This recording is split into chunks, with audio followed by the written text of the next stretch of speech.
Hi, I'm Lewis. I'm from Cardiff, and today I've been asked to give a brief as I can version of how I came to know Jesus. So I'm from a non-Christian household. I didn't really have any major Christian influence growing up when I was a kid, and the subject of God was just weird to talk about. Um, but yeah, I had a good upbringing.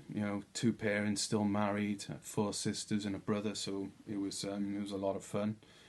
Um, yeah, my lifestyle I'd describe before I came to know Christ was, I like drinking. Um, I like smoking a lot of weed. I smoked weed from a young age, maybe the age of 14, 15. And it was pretty much every day by the time I got to 18, 19. So I just like um, not being sober, basically. Yeah,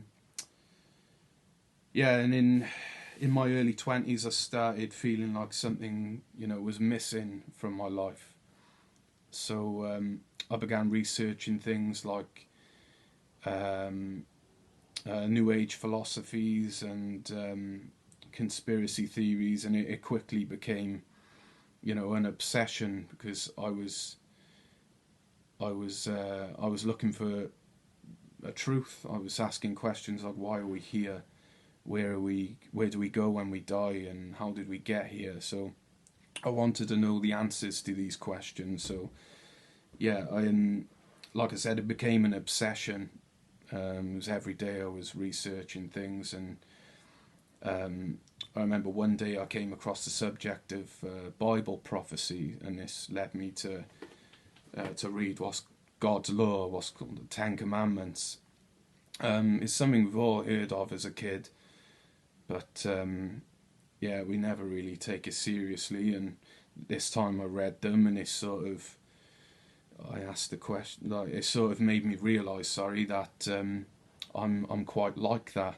And looking through them, I could see, I've broken near enough every one of them. So it shook me a little bit, well, a lot. And yeah, the Bible says the payment for sin is death, the wages for sin is death, and no one wants to die, and certainly no one wants to go to hell to punish as a punishment. So I continued to read, and I came across something. Was today? Well, it's called the gospel. Um, we've all heard the story of Jesus, the most famous man on the planet. Um, we've all heard the story. He died on a cross to save us from our sin. But this time it was different when I read it because um, because I'd read the Ten Commandments. I understood that I'd broken these, and um, there is a judgment for that, and there is a punishment. Um, so yeah, I just found myself asking the question of what if this is true, and going about my day to day life after that was hard because I constantly had this question on my mind, and I would constantly hear his name. Like people use his name much more than we think, and it's just in the wrong way. Um, but yeah, he was on my mind all day, till I got to the point where I was like, I can't take this no more. Um, so I thought, I'll pray, as if there is a God there, and I ask him. I just thought, let's give it a go. I didn't have a clue what I was doing. I felt like an idiot because no one's actually in front of me. So I was sort of just like looking up, like hello, and yeah, I said, if this is true, and I'd like you to show me.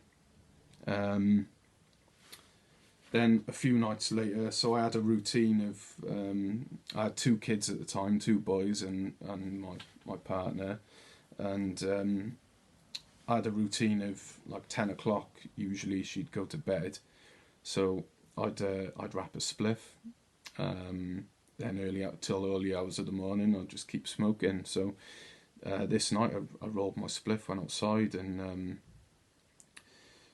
yeah, started smoking it. And it was the only way I can explain is a thought popped into my head that I really had no control over. Um, yeah, and it was like, sort of, where did that come from? And it kept saying, in like, repeating, and it was like, just put it out, just put it out, just put it out. And obviously I'm there, and I'm like, well, I don't really want to. Yeah, then all of a sudden my hand come down, and sort of just squashed the spliff into the wall.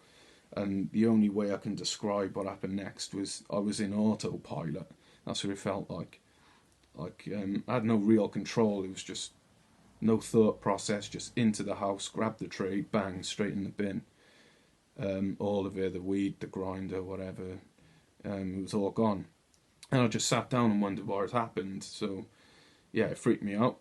Um, and the next day, I spoke to my now wife about what had happened and what was going on, and I just kept asking the question, like, what if this is true? Um, then I kept saying it, and all of a sudden it was just like a light switch, or like a puzzle piece was put in. Like I could finally